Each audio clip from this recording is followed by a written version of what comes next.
Makanya apa yang ditangkap oleh penonton adalah bagian dari mereka sendiri. Ketika mereka duduk di luar panggung, apa yang ada di atas panggung adalah bagian mereka. Jadi kalau bisa mereka ke atas panggung, kalau bisa.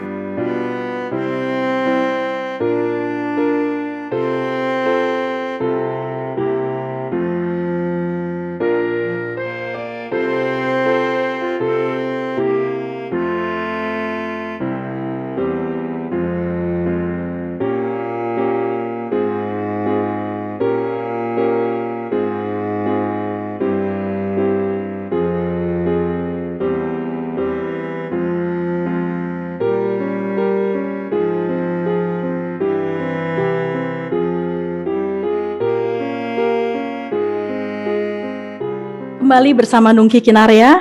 Terima kasih pemirsa dimanapun kalian berada, terutama para overseas teman-teman di North America. Hari ini saya kedatangan tamu istimewa, panggung Nungki Kinaria. Kedatangan seorang tamu terhormat, Teater Koma, siapa lagi? Kalau bukan Ibu Teater Indonesia, Ibu Ratna Riantiarno. Untuk itu, saya harus berterima kasih kepada teman saya, George Arif, yang memberikan kesempatan besar ini, sehingga Nungki Kinaria bisa mendapat kedatangan Teater Koma dan Ibu Ratna. Oke, kita langsung panggil aja. Halo Ibu, selamat pagi. Selamat pagi. Apa kabar? Kabarnya tetap di rumah. Puji Tuhan, sehat semuanya. Amin. Ini memang kita lagi dianugerahi Tuhan, istirahat mungkin ya Ibu? Betul. Istirahat ya. Baik, kita syukuri seperti itu. Kita syukuri, betul sekali. Apalagi Teater Koma yang ditunggu-tunggu masyarakat selalu, setiap tahun ada karyanya, untuk sementara beristirahat. Bulan Maret 2020 itu harusnya pagelaran. Jadi iya, udah saya dengar. Mau pagelaran, udah mau pindah ke gedung. Nggak taunya terjadi pandemi dan udah mulai dilarang oleh pemerintah. Nggak bisa, jadi udah cancel. Padahal tiket sudah terjual 75%. Oh my. Aduh. Tapi untuk para penonton mengerti ya Ibu ya, situasi ini ya? Mengerti. Udah diundur. Ini diundur lagi sampai dengan Juli. Wah, sampai Juli ya. Memang harus dituntut kesabaran. Kita harus lihat sikon ya. Iya, benar sekali Ibu. Keselamatan semuanya. Demi keselamatan semuanya. Saya juga baca kemarin, saya ikutin Teater Koma Facebook segala macam. Justru sebenarnya 2020 ini ada 2 karya besar sebenarnya ya Ibu Ratna ya. Ya harusnya. Biasanya kita kan setiap tahun tuh 2 kali memang di gedung pertunjukan. Jadi kemarin Maret nggak jadi, berarti yang ini nggak jadi. Akhirnya kita masuk kepada program di 2020 itu program online. Program online, betul sekali. Saya mengikuti loh Ibu. Ceritanya waktu kecil saya sering diajak ayah saya yang waktu itu big fans of Teater Koma. Iya, setiap malam minggu saya ingat itu kita berbondong-bondong ke Teater Koma. Jadi saya waktu itu udah ngefans sekali sama Ibu sebenarnya. Waktu kita mulai dari pertama kali kelompok kami berdiri baru 3 hari. Iya. Dan itu mendapat subsidi 50.000 satu hari pertunjukan. Wow. Tiketnya betul, 300 rupiah. Yang nonton dia lagi gitu. Sampai hafal Ibu Ratna. Betul, saya malah kalau kita nggak ngelihat, kok si ini nggak nontonnya, sini sampai udah hafal. Gitu. Karena mainannya 2-3 hari kurang lebih ya, kapasitas penonton cuma 300, jadi tahulah daftarnya. Jadi saya saya kerja di sebuah kantor, saya ajak teman-teman saya untuk nonton. Dia bilang, teater, kata mereka. Apaan tuh katanya gitu. Iya. Taman Ismail Marzuki, itu kan tempatnya seniman katanya gitu. Iya, sempat diperbincangkan seperti itu ya Bu Ratna ya. Ya, jadi saya merayu mereka, terus mereka cuma, kasihan ya si Ratna, udah deh kita nonton Ratna dengan motivasi kasihan sama si gitu. Ratna. Saya dulu penari. Begitu ya Bu Ratna, menarik sekali nih. Tahun 75 ke tahun 76 itu karena ada restoran Pertamina di Manhattan, New York. Jadi saya deket banget sama Broadway. Jadi gaji saya tuh habis buat nonton pertunjukan di Broadway. Karena nonton itu juga luar biasa. Itu pertunjukan tahunan, penonton nggak habis. Jadi berangkat dari situ saya bilang, kok bisa ya di sebuah negara lain tuh kok pertunjukan penontonnya kok bisa dia misalnya setiap hari Rabu jadi ada matine karena Iya, buat betul. penonton dari luar kota kan dikhususkan gitu kan. Iya, iya. Jadi memang secara nggak langsung saya belajar dari apa yang saya lihat di sana gitu ya. Iya, Jadi oh. nggak sekolah sama sekali, jadi melihat aja. Jadi kalau saya ngobrol di sana, mereka secara keluarga punya agenda untuk menonton orkestra atau pertunjukan teater gitu. Begitu. Iya, Karena iya, betul. di Indonesia yang ada cuman 3M tuh kalau weekend. Mall, mangan, sama molor. Jadi bukannya nggak pernah mereka mengajak anaknya nonton teater atau Iya, nonton betul. gitu loh. Betul, betul Apalagi sekali. nonton tari. Saya tuh waktu menari gitu ya, begitu penontonnya orang Indonesia, udah pasti nih berisik nih kalau orang Indonesia nonton. Bener, karena kayaknya sementara kalau bule-bule yang nonton, mereka udah tuh standing applause gitu ya. Iya, betul sekali, betul sekali. Karena mungkin di dalam kurikulum mereka tuh, baik teater atau kesenian tuh masuk dalam kurikulum dan mereka sangat menghargai banget gitu ya. Itu yang buat saya iri juga sebenarnya Bu Ratna. Tapi semoga dengan seperti Arif ini membuat teater koma untuk menjadi dokumentari, saya juga sebenarnya berharap bahwa film dokumenter ini juga menarik gitu ya. Karena yang saya tadinya prihatin itu takutnya masyarakat Indonesia yang terbiasa dengan entertainment yang gampang gitu ya, sifatnya nyanyi atau seperti itu. Apakah mereka tertarik dengan dokumentari seperti ini? Seperti itu pertanyaan saya. Apakah Arif nggak ada pernah keraguan, Rif, pada waktu membuat dokumentari seperti ini? Tanya besar loh tuh. Memang kalau kita lihat selera umum masyarakat Indonesia kalau nonton filmnya apa sih film Hollywood gitu ya, Avengers, Marvel gitu-gitu aja kan. Secara teori sebenarnya harusnya orang lebih tergerak sama dokumenter karena kan itu lebih punya kesan real. Lebih real, betul. Gitu ya, Arif ya. Terus pada saat Arif minta permisi ke Ibu Ratna, apakah Arif langsung dipercaya? Apa Ibu Ratna sempat ada doubt, ada keraguan Ibu? Karena sebelumnya Arif kan jadi penonton kita, jadi kita udah lalu kemudian sebelum dia minta teater koma, sebetulnya dia sudah mendekati, dia ingin bikin dokumentasi soal bagaimana pemain teater untuk perjalanan seorang pemain teater. Misalnya dia dari rumah harus naik bus, lalu bagaimana dia berjuang untuk itu. Lalu sebetulnya kan di teater tuh nggak bisa full kita hidup dari teater ya, kalau di Amerika.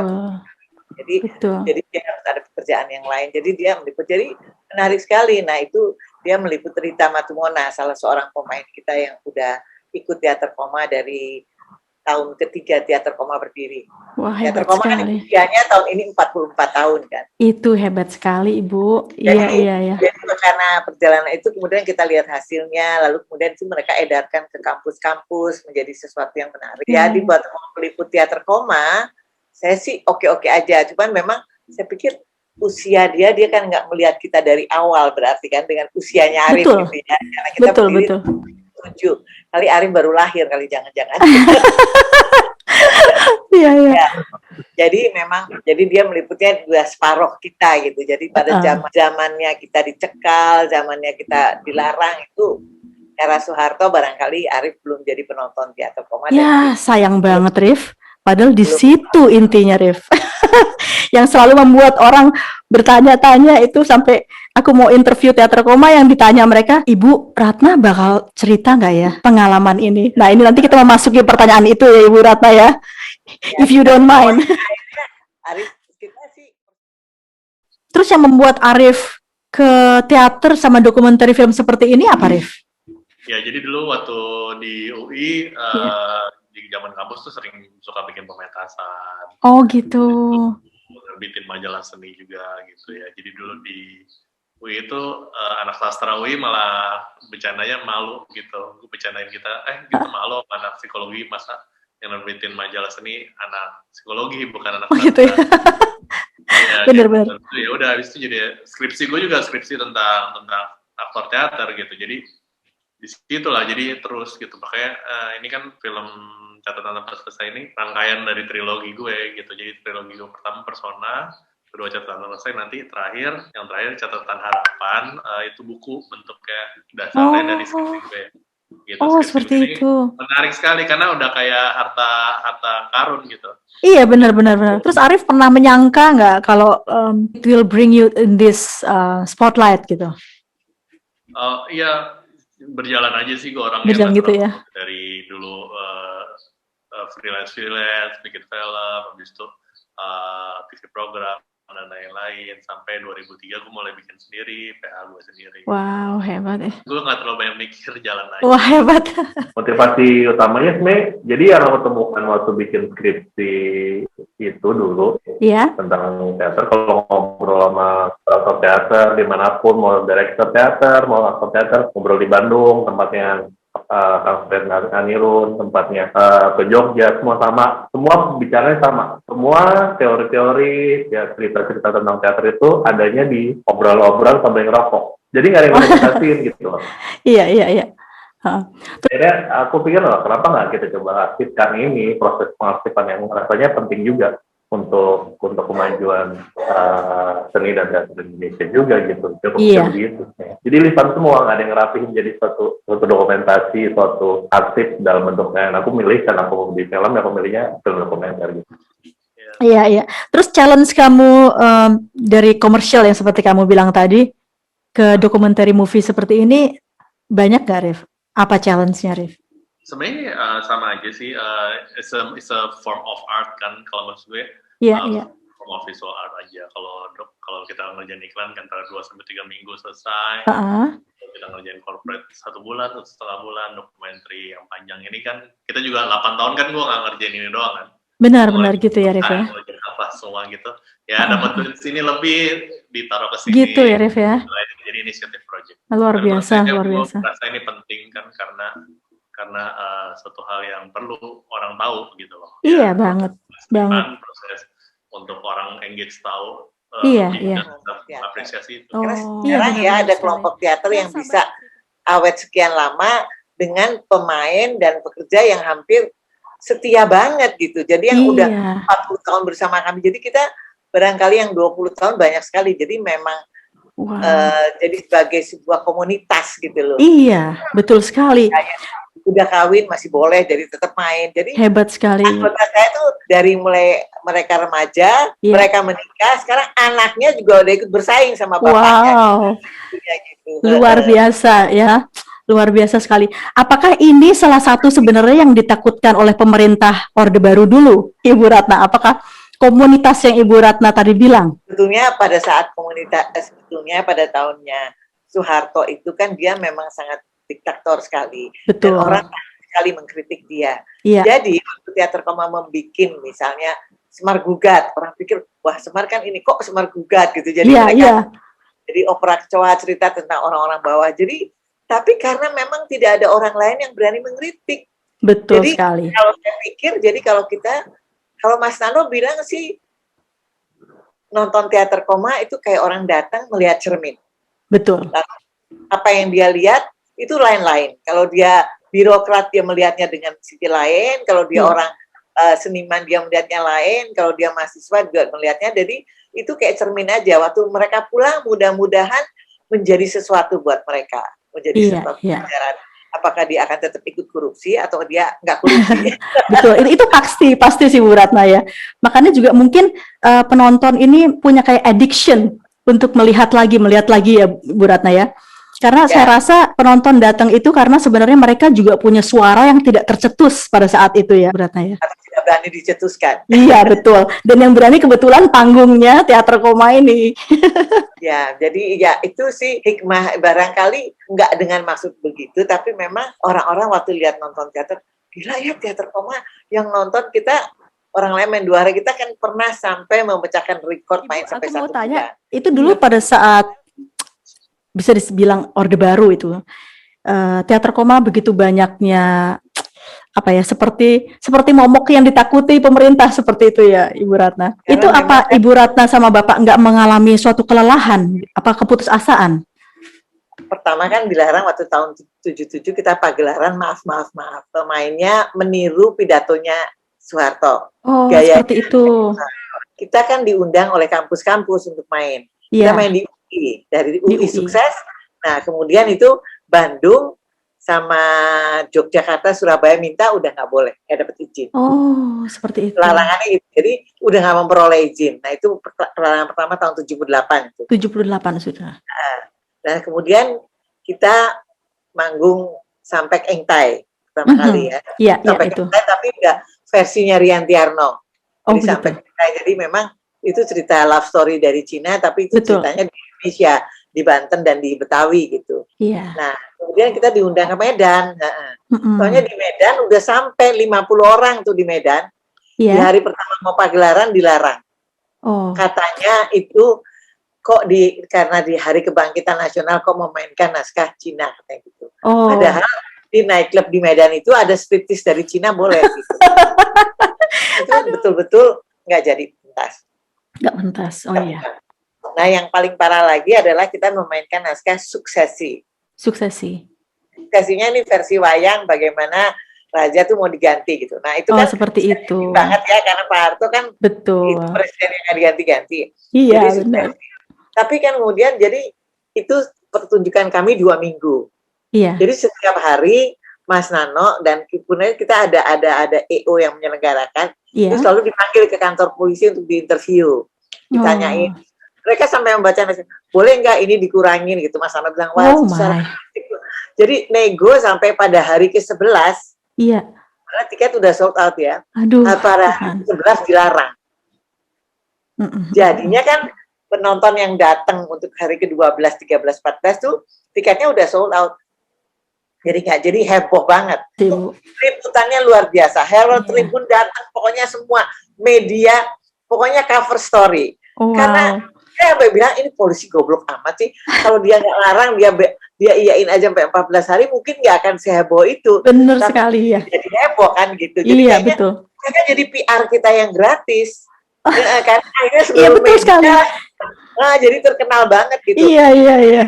Kemudian, Itu Tuhan kalau mau merubah suatu cerita ya, Bu Ratna ya. Mas Nano tuh kesel sekali. Jadi Iya. kemudian ada lawyer datang, mau diributin nggak? Pokoknya mereka bisa. Saya bilang saya nggak punya uang loh. Nggak Iya. usah, pokoknya mau. Jadi datang ada yang mau menggugat, ada yang ini mau membantu semuanya agar supaya kita menggugat itu di pengadilan. Iya. Iya, iya, iya. Mas Nano dan saya tadinya tergoda juga untuk itu. Oh, sempat ya, Bu Ratna ya.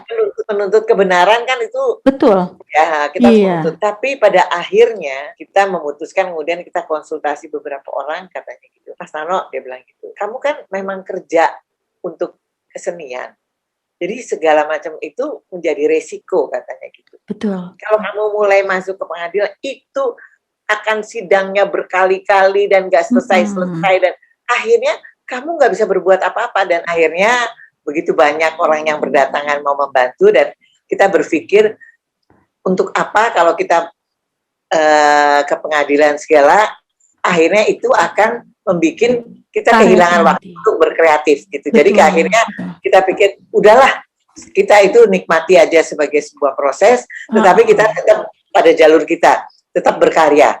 Itu lebih baik daripada di ini. Tadinya Mas Nano juga udah ngambek, Mas Riantiarno ngambek. Dia bilang, 2 tahun nggak mau bikin apa-apa. Terus kebayang sih, Bu. Ngapain kamu nggak bikin apa-apa? Jadi berarti kamu tuh benar-benar mencekal diri sendiri, nggak dicekal sama mereka, katanya. Betul, gitu. betul sekali. Aduh. Akhirnya tadinya dia berpikir, akhirnya dia pikir benar juga ya. Ini memang sebuah ujian untuk kita tetap jalan terus. Kan nggak ada pelarangan untuk karya berikutnya. Jadi untuk karya berikutnya. Nah, akhirnya seperti itu. Yang itu kita memainkan lagi naskah lain, kemudian akhirnya kita pikir kita mainkan opera kecoa. Begitu, nah, opera kecoa itu dilarang. Padahal opera kecoa itu kami diundang ke Jepang. Oh. Jepang tuh udah siap, Jepang udah datang, udah bikin set, akan main di 3 kota di Jepang. Nah, sebelum berangkat kita main di Indonesia. Iya. Nah, itu dicekal, dibilang itu karena cerita prostitusi segala macam, itu tidak mendidik. Akhirnya udah ke DPR, akhirnya jadi nggak jadi berangkat. Aduh. Dan pemerintah Jepangnya juga itu, dan itu yang memutuskan saya akhirnya kan, padahal itu pertama kali untuk kita keluar negeri ya. Betul. Jadi ya. akhirnya jadi ke Jepang. Terus akhirnya saya bilang pada waktu, karena siapa lagi kita bisa dapat sebuah sponsor yang membiayai, Jepang lagi kuat-kuatnya itu. Iya. Jadi setelah itu kita pikirnya nggak perlu main di luar negeri. Yang penting adalah kita menjadi tuan rumah di rumah sendiri, itu yang paling susah dikejar. Hebat Ibu, iya betul, betul sekali. Jadi tuan rumah di rumah sendiri, karena Iya. memang membuat audience development, mendidik orang untuk menonton teater itu susah banget, dan Susah proses ya itu Bu kayak Ratna. alami. Iya, betul-betul. Jadi memang barangkali kita kelompok satu-satunya yang pernah bermain sampai 1 bulan di gedung berkapasitas 800, dan itu juga kapasitasnya 90% terisi penuh gitu. Itu luar Jadi, biasa Ibu Ratna. Pikir saya lebih bangga Iya. untuk bermain tetap di tanah air. Ya, Betul. kemudian kita main diundang pernah. Kalau di luar kota kita main yang sering adalah pernah keliling 12 kota 1 bulan pakai satu truk. Jadi kita niru di ada satu Red Tent Theater, dia buka truknya menjadi panggung. Wow. Mainnya di namanya 12. Itu tahun berapa Ibu Ratna? Tunggu dulu, saya tahun berapa ya? Ya kasihan si Arif, Rif. You lost the 2000. moment, Rif. Itu seru tuh, Rif ya. 2000 ke 2001. 2001. Oh. Jadi mulai dari kita di Jakarta, terus Iya. kita mulai dari Surabaya, Manado, itu mainnya di halaman kampus. Wow. Kalau nggak di halaman kampus, gratis. Iya. Kalau nggak di halaman kampus, jadi pemain dan merangkap menjadi pekerja, yang mereka ngebuka itu truknya dan segala. Kemudian selesai pertunjukan ada diskusi. Yang kita main di alun-alun tuh cuma di Bandung sama di Kudus. Yang lain itu di kampus-kampus semua. Jadi di Malang di Unbra, di Iya. mana di Surabaya di ITS, di Jogja di ASTI. ASTI, di SSI, Sekolah Tinggi Seni. Saya nggak kebayang itu antusias rakyat yang Ibu datangin dari satu kota ke kota lain. Itu wow, energinya luar biasa pasti Ibu Ratna ya. Ya waktu itu masih muda ya, jadi masih kuat. Iya. tapi kan kalau seniman tuh nggak ada limitation age-nya kan Bu ya, umurnya. Iya dong. Iya. Justru mengamati di atas panggung. Iya betul. Tuh Rif, gimana Rif? Setelah kamu melihat itu semua prosesnya di Teater Koma, kita jangan berhenti ya Rif ya. Kalau ada rintangan terus ya Rif. Ya gitu, jadi emang konsistensi ya. Ya konsistensi dan nggak pernah berhenti ya, sama kayak namanya gitu. Jadi nggak pernah nggak pernah ini, selalu ada sesuatu lagi. Jadi emang itu yang jadi kayak apa ya? Kayak ada api yang itu baik. Dia betul sekali ya. Gitu ya. Aku iri nih sama Arif sebenarnya. Soalnya Arif boleh mendampingi Teater Koma 8 tahun. Aku pengen banget belajar banyak nih dari Teater Koma, dari Ibu Ratna, dari Mas Nano. Setelah tahun berganti tahun tentunya. Apakah ada penerusnya seperti Pak Nano, seperti Ibu Ratna, Teater Koma ini? Bagaimana Ibu Ratna? Ya kalau kita lihat teater-teater yang lain, saya kan berasal dari teater kecilnya Arifin Senur. Kemudian memang sulit ya, kemudian untuk hidup lagi setelah nggak ada Arifin. Lalu kemudian Teguh Karya, teater populer. Teguh Karya, betul. Ke film. Kemudian akhirnya berusaha itu ya, anak-anak buah untuk melanjutkan, tapi juga kayaknya gagal juga.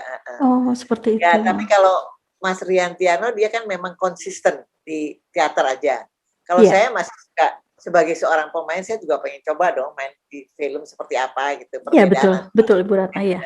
Karena sebagai seni peran itu sebuah tantangan gitu. Iya. Panggung dan di layar, dan dengan televisi, sinetron pun berbeda gitu ya. Berbeda, iya. Jadi sekarang sih memang beberapa kali sih udah ada beberapa sutradara yang menggantikan, tapi kan sekarang anaknya Riantiano yang kebetulan anak saya juga. Iya. Namanya Rangga. Kebetulan ya Ibu. Rangga Ibu. Anak saya, jadi yang anak pertama dia ikut teater. Walaupun memang agak telat, dia pernah kuliah di ITB Seni Rupa, dan akhirnya dia setelah usia 27 tahun, aku teater aja gitu. Terus saya telat karena saya ikut teater dari mulai saya SMA kelas 3, jadi 17 tahun saya udah ikut teater gitu. Betul. 1 tahun baru ikut teater. Iya. Akhirnya dia juga senang nulis dan udah menyutradarai. Jadi pertunjukan kami yang terakhir itu adalah sebelum pandemi ini, J.D. Itu 2019 ya? 2019. Yang ke-159 ini saya lihat ya, sutradaranya Rangga, Ibu. Ya, Rangga. Wow, hebat. Itu habis gitu kita kan sampai kengteng nggak jadi semua, habis itu ya nggak bisa pagelaran, itu pagelaran terakhir di gedung. Oh, seperti itu. Nggak kritik segala orang bilang kok kritiknya nggak seperti dulu. Saya bilang sekarang kita buka medsos, kita buka apa, siapa nggak bisa mengkritik siapa coba. Betul. Jadi nonton apapun, jadi kalau sekarang kritik ini udah sangat terbuka sekali. Jadi kalau orang bilang kok nonton teater koma nggak ada kritiknya, karena udah dibaca di mana-mana ya kan. Betul, iya betul. Maki siapa, kritik siapa, dan nggak akan ditangkap gitu. Iya, betul. Nah, seperti ini nih Ibu Ratna, berarti pada saat politik membaik, apakah inspirasi Mas Nano berkurang? Seperti itu. Kayaknya dia tetap nulis loh. Apalagi ini sekarang lagi pandemi. Itu kayaknya nulis terus dia. Wah, hebat sekali Mas Nano ya. Sekarang kan dia diwajibkan untuk membuat naskah-naskah yang tidak panjang, pendek-pendek gitu. Oh, seperti itu, iya. Karena kan naskah dia 3 jam, Arif tahu tuh. Iya, Arif ya. 3 sampai 3 jam setengah selalu naskah dia gitu. Wow. Nah, sekarang karena kita kemarin program online itu, Iya. jadi naskahnya ada yang 20 menit, paling lama itu 1 jam kita coba. Kita coba main di gedung, tapi nggak ada penonton ya. Terus, Iya. sebenarnya memang secara biaya nih buat orang seni pertunjukan memang gawat banget gitu pandemi ini. Karena Betul. kita tidak mendapat uang tiket, lalu kemudian kita kalau produksi jadi menambah biaya harus pakai berapa kamera kalau mau bagus kan, jadi cost-nya menambah dan Iya, nggak ada betul. penonton. Ya kalau kita mengharapkan dari donatur dibandingkan sama musik tuh lebih hidup gitu kayaknya. Betul. Mereka punya donatur. Jadi memang yang seni pertunjukan tuh tari sama teater itu kasihan sekali. Kasihan ya Bu Ratna, betul. Jadi untuk produksi itu memang bicara kita udah cari biaya yang nggak terlalu mahal, tapi kan cost-nya jadi macam-macam. Iya, betul sekali Bu Ratna ya. Pemain nggak boleh banyak gitu ya, harus 5 atau 6 orang aja supaya kita mengikuti aturan yang ada. Iya, padahal teater itu kolosal ya Bu Ratna ya.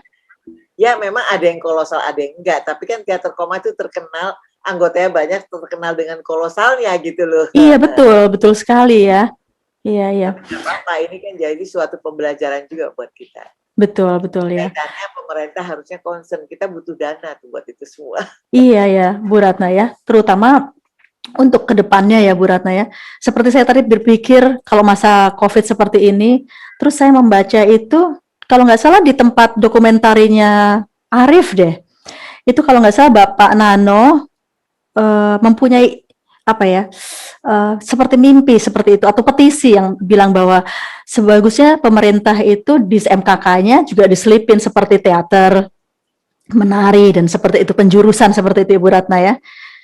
Tapi pertanyaannya adalah pada saat mereka memilih itu dan mereka harus mengalami realita kehidupan, apakah itu mencukupi itu seperti itu Bu Ratna ya? Ya nggak mencukupi kalau kita lihat kan, sama aja ya. Dulu saya ingat tuh waktu saya di New York tuh saya mau wawancara pemain-pemain yang ingin menjadi pemain Broadway, mereka sebelum dapat kerjaan tetap mereka jadi waiter atau jadi apa. Iya, gitu. betul. Tapi kan di sana kerja apa aja menghasilkan uang. Benar.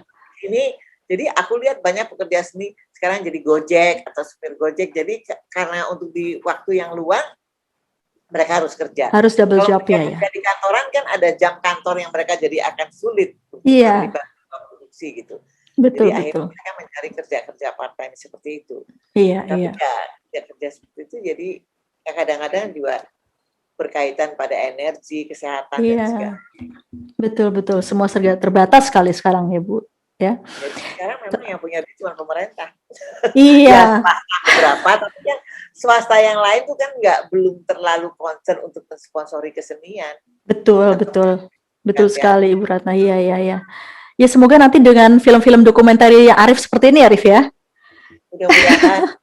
Amin. Iya. Karena sebagai maksudnya kita di sini juga berusaha untuk diaspora budaya seperti itu, dalam rasa nasionalisme itu kita mempunyai maksudnya kenapa gitu kalau seni budaya nggak bisa ke sini seperti misalnya India udah di Bollywood seperti itu kan, seperti tadi Bu Ratna juga bilang teater dihargai seperti Broadway di Manhattan New York seperti itu. Arif, terus kamu sebagai director ya Arif ya di situ ya Arif ya. Nah itu kamu konsultasi juga sama Mas Nano tentang penyajian dokumenter ini. Atau Mas Nono percaya dengan flow kamu yang udah ada? Ya, jadi prosesnya kemarin aku kan ngedit dulu nih, udah selesai. Jadi waktu kita, jadi di waktu syuting yang agak udah menjelang akhir rap gitu ya, maksudnya kita ke Cirebon waktu itu. Jadi Ke Cirebon. Mas Nano lahirnya di Mas Cirebon. Nano, betul. Iya. Syuting di sana, ke rumah masa kecilnya dan lain-lain. Iya. Sekalian makan dan lain-lain lah, enak lah ya. Jangan ngomong soal makan, Rif. Di sini iri. Kita nggak bisa dapat makanan itu. Gentong. Itu kalau saya sama Mas Nano menganggap itu udah haknya Arif. Cuman Gitu ya, Mbak ya. Kita melihat yang rasanya kita nggak, itu kayaknya lebih baik nggak usah karena apa, orangnya udah nggak ada atau bagaimana gitu. Itu hanya permintaan seperti itu aja. Tapi kalau yang lainnya kita nggak intervensi sama sekali karena itu kan udah ini yang lain, sebuah karya sendiri. Sebuah karya sendiri. Dan aku sih terus terang menghargai sekali ya, maksudnya dari Tekoman semua enak gitu, maksudnya ada itunya, ada respectnya gitu. Iya. Kembali lagi itu tanggung jawabku gitu loh untuk Betul. Sayang kan gitu. Jadi Iya. kalau ada yang nggak berkenan ya just let me know. Tapi soal decision lainnya, Mas Nano pas di Cirebon cuma oke, gitu, cuma ngomong gitu oke. Iya, cuma gitu aja ya. Iya. Ya, gitu aja sih. Iya. Aku melihat itu loh, dokumentarnya Arif yang Mas Nano di Cirebon. Aku kagum. Aku belum ketemu Mbak Nano secara private seperti ketemu Ibu seperti ini. Tapi aku bisa melihat ini loh, Ibu Ratna kenal pasti Woody Allen ya Bu ya, Ratna. Seperti itu. Beliau Pak Nano Rantiano ini adalah seorang yang genius. Nah, pertanyaan aku untuk Ibu lagi. Tentunya di belakang kesuksesan seorang suami ada ketangguhan seorang istri. Seperti itu kan ya Ibu Ratna ya. Nah, seorang jenius seperti Pak Nano ini kan kita semua tahu ada suatu kepercayaan diri yang luar biasa atas semua karyanya. Nah, dengan pencekalan itu segala karya yang terinspirasi dari Pak Nano ini, apakah Pak Nano juga rembukan sama Ibu, minta approval Ibu juga, ini bagaimana sebaiknya? Apa Mas Nano udah just go dengan kepercayaan dirinya seperti itu, Bu Ratna? Saya dari awal begitu memutuskan untuk menikah dengan dia, mendapatkan seorang seniman yang penulis gitu. Saya juga tahu bahwa mereka membutuhkan juga sebuah privacy, jadi nggak intervensinya. Kalau intervensi saya itu misalnya, aduh kamu tuh nggak sarapan, minum kopi aja gitu. Kayak gitu. Iya. Sampai jam 12 sampai jam 1 malam, lupa makan, lupa segala. Nah, intervensi saya gitu. Tapi intervensi di dalam tuh dia menunggu sampai selesai baru kita baca dan mendiskusikan. Seperti itu. Nah, tapi kadang-kadang kalau dia bertanya, saya ini lagi bikin ini kira-kira gimana? Itu baru saya masuk gitu. Jadi saya pikir makanya saya orang-orang nanya, Rat, kamu kok nggak jadi sutradara teater? Saya waktu itu memutuskan, saya merasa saya mengorbankan diri waktu begitu saya kawin sama dia, terus kita mendirikan Teater Koma, saya harus berhenti menari, biar saya bisa konsentrasi dan fokus. Karena kita mendirikan Teater Koma itu never stop. Iya, betul. Jadi kata koma itu menjadi beban yang berat. Jadi saya pikir saya harus fokus. Jadi akhirnya saya berhenti dunia tari yang sebetulnya itu sebuah dunia yang membuat saya bisa keliling-keliling dunia, saya bisa belajar macam-macam. Tapi kenapa saya pindah waktu saya masih menari, saya menonton sebuah pertunjukan teater, lalu saya merasa saya nothing. Dulu saya pikir saya ini penari yang udah nari di mana istana. Betul Bu Ratna ya. Saya nonton pertunjukan teater, saya merasa nothing karena bayangin pertunjukan teater orangnya itu harus bicara, harus ngomong, harus jadi orang lain. Kalau saya nari kan udah ada aturannya, jadi tinggal niruin aja kan gitu. Iya betul. Jadi saya pikir gila ya. Jadi saya belajar teater tuh dan kemudian untuk diri saya sendiri saya melatih banyak hal.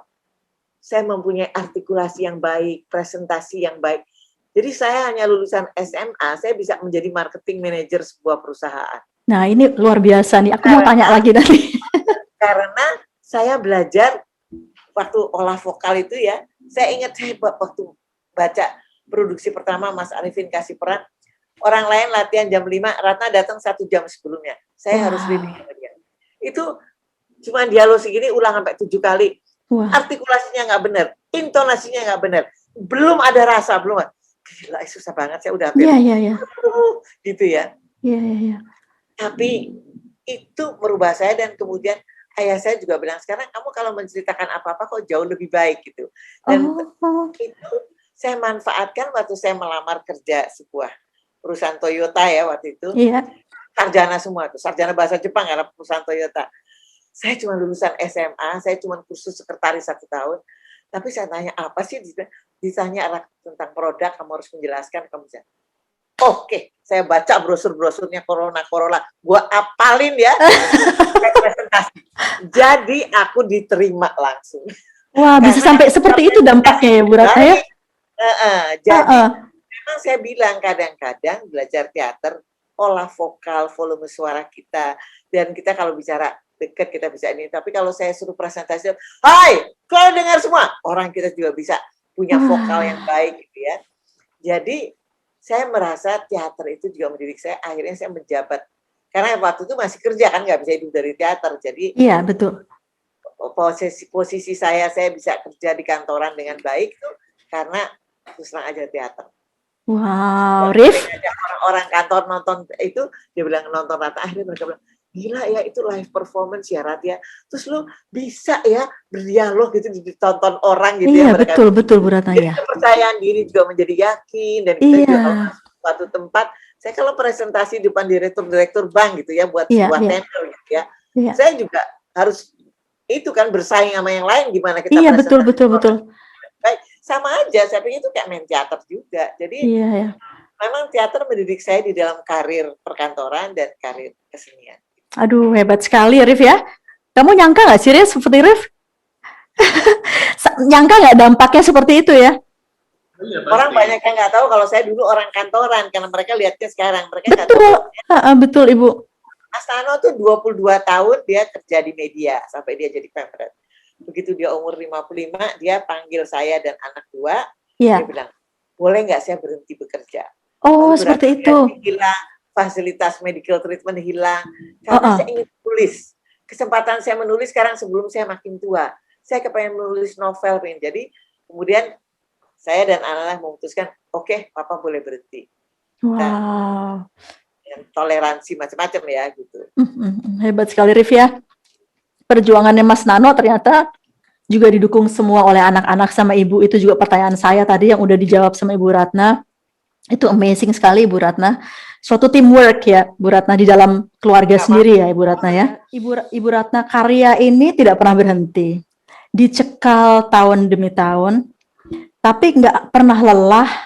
Karena tuntutan koma tadi yang Ibu Ratna bilang juga membuat Ibu Ratna akhirnya sedikit pressure, tapi sacrifice-nya Bu Ratna dan anak-anak untuk Pak Nano ini menjadi suatu karya yang besar untuk Indonesia, seperti itu Ibu Ratna ya. Jadi ini juga bukan kebanggaan pribadi keluarga Bu Ratna, tapi kebanggaan kita semua ini Bu Ratna. Sebetulnya juga teater koma bisa bertahan sekian lama itu loyalitas dari anggota-anggotanya itu yang mendukung. Betul, hebat sekali. Kita sampai bertahan sekian lama, bayangin. Jadi anggota kami yang bertahan tuh sampai semua punya anak-anaknya juga dilibatkan gitu. Wow. Jadi loyalitas dari anggota itu yang menampung. Jadi kita memang udah jadi sebuah. Jadi Mas Nano tuh sampai kalau menyutradarai udah hafal. Kira-kira yang bisa kalau dia punya peran nih, ini cocok-cocok. Tapi dia juga pernah melakukan, boleh nggak kalian presentasi, nanti saya milih. Tapi saya milih yang terbaik dari kalian. Kalian boleh kepengen jadi apa. Jadi dia udah macam-macam dia lakukan. Jadi memang dalam usia teater koma 44 tahun ini, mungkin kalau buka YouTube teater koma mulai bulan Maret itu, kita semua pementasan itu kita gratiskan. Lewat YouTube teater koma. Hebat sekali. Jadi itu ada macam-macam, ada pementasan yang kita lakukan di sanggar kita nih. Di belakang kalau Anda lihat nih sanggar tempat kita latihan nih. Iya, gede banget gitu. Iya, betul. Sanggar. Supaya nggak nyewa tempat, jadi makanya rumah saya 2 tingkat, bawah tuh buat sanggar. Aduh, hebat sekali. Iya. Kalau nggak kan nyewa tempat latihan mahal. Iya, murah. Nah, jadi nanti ada sanggar, ada ada pertunjukan yang di gedung kesenian nanti akan mulai, nanti saya kabarin deh. Nanti Iya saya dong Bu Ratna. bisa di WhatsApp ya. Atau Iya, di iya. Mau sekali nanti saya sebarkan di sini juga. dokumentasi film-film pertunjukan kita yang lalu kita akan putar juga. Oh, Jadi ada opera primadona, ada apa opera primadona itu wow. luar biasa. Iya, Yang iya, main iya. Oh, begitu ya Bu Ratna ya. almarhum Alex Komang main. Wow. Itu saya ngefans juga Bu Ratna. Aduh, hebat sekali. Arif, kalau yang Ibu Ratna tadi cerita tentang personel teater koma, kamu ngerasa vibe-nya nggak, Rif? Kalau mereka tuh suatu keluarga besar gitu, Rif. Nggak cuma apa, kayak penari, pemain, terus pulang, terus udah. Tapi apa kekompakan mereka, suatu komunitas tadi itu, Rif. Kamu bisa kerasa ya, Rif ya? Ya memang, jadi memang suatu kelompok yang guyup, yang jadi satu gitu. Betul, itu kekaguman saya, hebat sekali. Aku juga ngeliat gimana Mas Nano dan Mbak Ratna nge-treatnya ke yang lain gitu. Iya. Ya begitu gitu, asik aja. Asik ya. Keluarga besar ya. Keluarga besar ya Bu Ratna, iya betul. Anaknya akhirnya ikut kan, anaknya Mas Budi Ros, anaknya Iya. Mbak Eci, gitu. Jadi kayak gitu sih sebenarnya. Seperti itu ya, apa namanya, relasinya ya, luar biasa ya Bu Ratna ya. Itu tadi suatu komunitas yang sebenarnya ditakutkan untuk menyemangati suatu ideologi yang politik tadi ya Bu Ratna ya. Jadi ya ini aja Rif, mungkin kita sebutnya University of Theater Koma. How about that? Ya Bu Ratna ya. Jadi memang dari sejak kami mendirikan, saya udah bilang bahwa kalian memilih ikut teater, kita pilihnya nggak yang terbaik atau apa, tapi paling tidak dia punya disiplin, mau mengikuti disiplin yang sudah dibikin oleh teater koma. Oh iya.